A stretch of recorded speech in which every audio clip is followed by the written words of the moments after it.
Capítulo 25. Quando a companhia lírica chegou, eu estava completamente arrasado. Dívidas, 3 meses de aluguel de casa e os bilhetes errados e grosseiros de Dr. Gouveia. Aporrinhações. Por causa de uma porcaria, alguns meses de aluguel deste chiqueiro, coices. Pagar tudo, perfeitamente. Bastava reduzir um pouco as despesas e voltar ao jornal. Marina que fosse para o diabo. Agarrava a papelada com entusiasmo de fogo de palha. Tempo perdido. Marina não ia para o diabo. E eu me metia por estas ruas, passava horas no café, lesando, bebendo. Seria fácil regularizar a minha vida, liquidar as contas, botar tudo de novo nos trilhos. Um pouco de boa vontade, método. Outro conhaque. Método, perfeitamente, tudo se arranjaria. Saía dali, ia olhar as vitrinas e os cartazes. Bacharel idiota, aperreando um bom inquilino. Porcaria. Quem andou por este mundo roendo o chifre não se engancha em bobagens. Porcaria. Tenho comido toicinho com mais cabelo. Foi nesta disposição que li os cartazes da companhia lírica. Não dei importância a ela. Companhia vagabunda, com pessoal rouco, as cantoras canhões, provavelmente. Encolhi os ombros, não sei música e tenho péssimo ouvido. As paredes dos cafés cobriam-se de retratos de artistas. Vista no papel. Havia uma soprano bem regular. No dia da estreia notei rebuliço em casa de seu Ramalho. Pela manhã. Chegaram caixas e pacotes, de mais tarde bateu palmas uma criatura de preto, certamente a modista, o menino da sapataria apareceu muitas vezes, depois seu Chico, o carteiro, que sabe cortar cabelos de senhoras. Marina largava os sapatos. E corria pelo corredor, aos gritos com a mãe, que se mexia com dificuldade. À noite um carro buzinou à porta, e Marina saiu de casa, bem vestida como as senhoras do aterro quando vão às festas da associação comercial. Atravessou a calçada, sem se virar, e entrou na limusine, onde brilhava a camisa de Julião Tavares, sob o foco elétrico. Os pneumáticos rodaram silenciosos em direção à Praça Deodoro, e na rua ficou um cheiro esquisito de gasolina, pó de arroz e perfumes. 5 dias seguidos a mesma cena se reproduziu. Marina atravessou a calçada com o andar seguro das senhoras do aterro, o peitilho engomado brilhou, o ar se encheu de uma estranha mistura de gasolina e perfumes. Não me continha, saía de casa e andava à toa por estas ruas, fatigando-me em caminhadas longas. O inverno tinha começado, quase sempre caía uma chuvinha renitente. Ia sentar-me num banco da Praça dos Martírios, e os pingos que tombavam da folhagem das árvores molhavam minha cabeça descoberta e escaldada. A sentinela cochilava no portão do palácio. Ao pé do morro, pedaços da igreja fechada apareciam entre os ramos. Um barulho horrível de motores e rodas. Automóveis a roncar. Todos queimavam gasolina misturada com perfume. Depois um rádio começava a trovejar óperas. O cheiro e o som tornavam-se insuportáveis. Esforçava-me por esquecer o nariz e o ouvido, abria os olhos. A sentinela cochilava encostada ao fuzil. Serviço pau. Um pobre homem dormindo em pé. Acordava, escancarava a boca, via com tédio as grades do jardim, o hall. Deserto, a escada ao fundo, vermelha. O tapete vermelho da escada me dava impressão desagradável. Podia ser de outra cor. As luzes do farol mudavam de minuto a minuto, branca, vermelha, branca, vermelha. Por que não aparecia uma terceira cor? Aquilo era irritante, mas o farol me atraía. Pelo menos variava mais. Que a sentinela, tinha mais vida que a sentinela. Levantava-me, subia a ladeira Santa Cruz, percorria ruas cheias de lama, entrava numa bodega, tentava conversas com os vagabundos, bebia aguardente. Os vagabundos não tinham confiança em mim.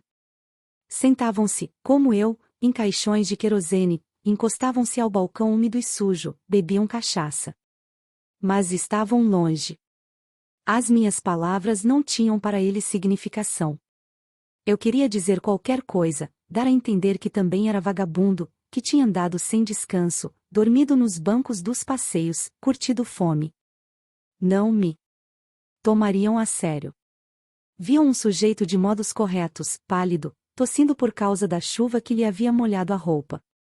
A luz do candeeiro de petróleo oscilava no balcão gorduroso. Homens de camisa de meia exibiam músculos enormes que me envergonhavam. Encolhia-me timidamente. Não simpatizavam comigo. Eu estava ali como um repórter, colhendo impressões. Nenhuma simpatia. A literatura nos afastou, o que sei deles foi visto nos livros. Comovo-me lendo os sofrimentos alheios, penso nas minhas misérias passadas, nas viagens. Pelas fazendas, no sono curto à beira das estradas ou nos bancos dos jardins. Mas a fome desapareceu, os tormentos são apenas recordações. Onde andariam os outros vagabundos daquele tempo? Naturalmente a fome antiga me enfraqueceu. A memória. Lembro-me de vultos bisonhos que se arrastavam como bichos, remoendo pragas. Que fim teriam levado? Mortos nos hospitais, nas cadeias. Debaixo dos bondes, nos rolos sangrentos das favelas.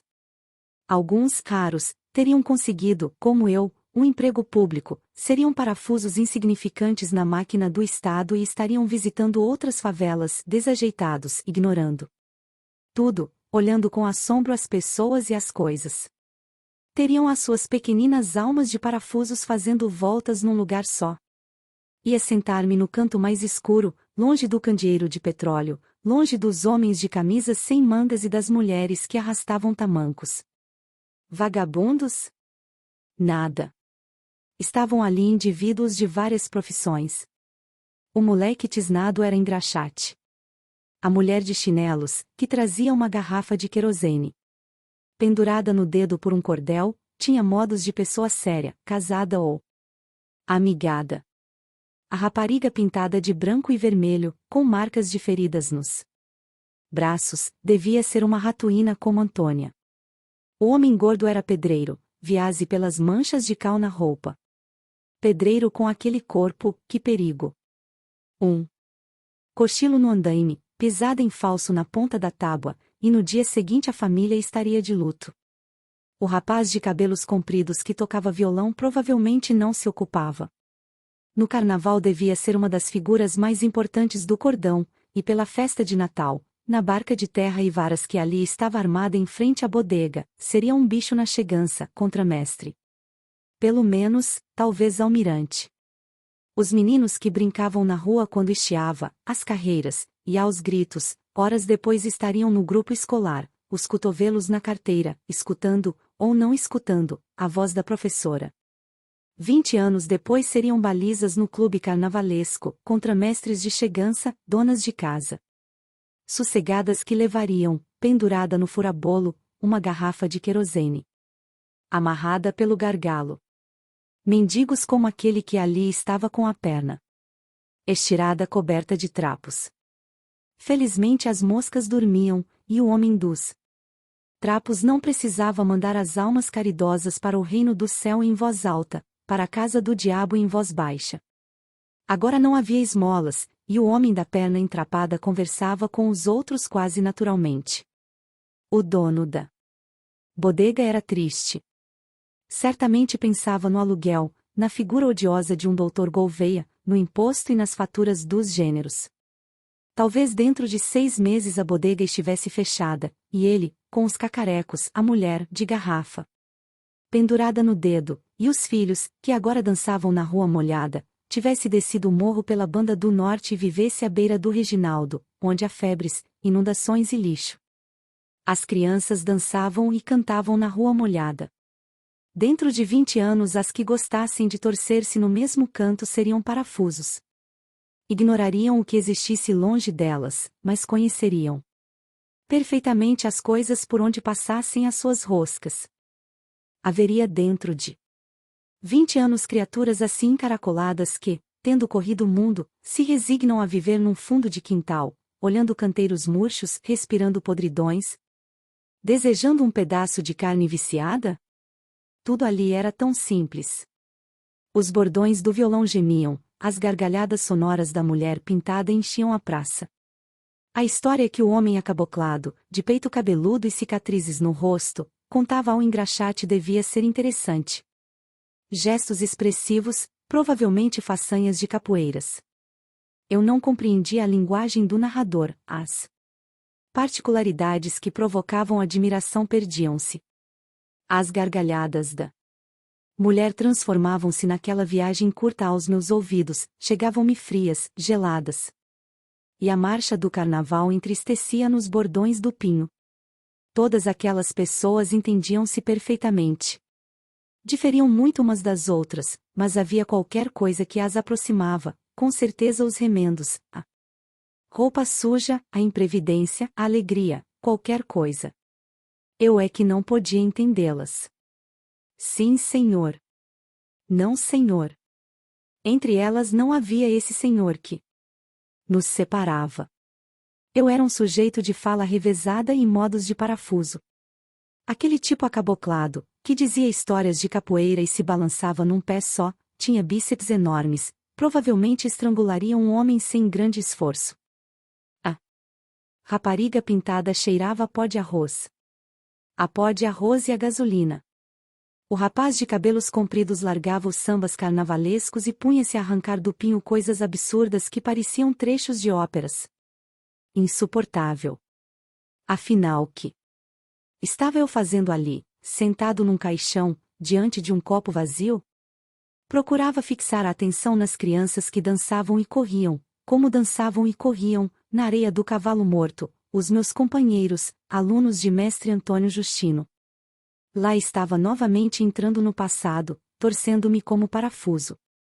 Rei meu senhor mandou dizer que fossem ao cemitério e trouxessem um osso de defunto.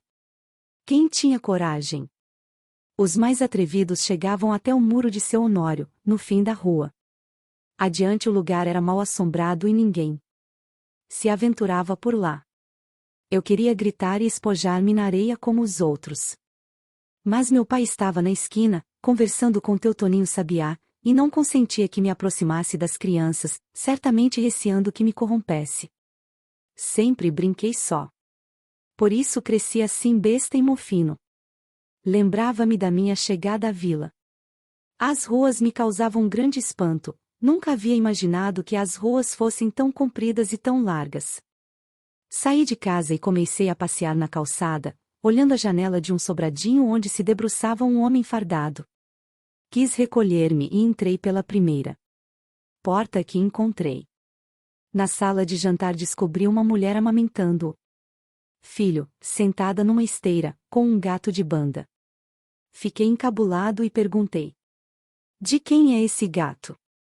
A mulher respondeu: é meu.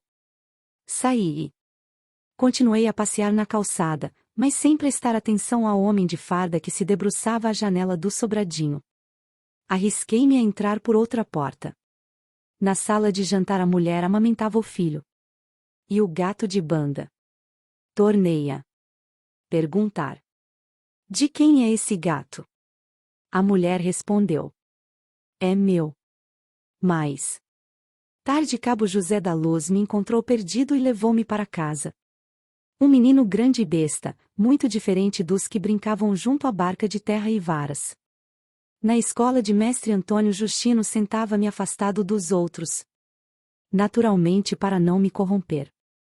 E ali estava encostado ao balcão, sem perceber o que diziam, meio bêbado. Suscetível e vaidoso, desconfiado como um bicho. Tudo aquilo me envergonhava, as conversas simples, a alegria, especialmente os músculos do homem que falava ao engraxate. Músculos e mãos enormes que esganariam facilmente um inimigo. Levantavam-me. Insuportável. A mulher cheirava a gasolina. O violão tocava óperas. Insuportável. Os bíceps e as mãos do homem acaboclado eram realmente enormes.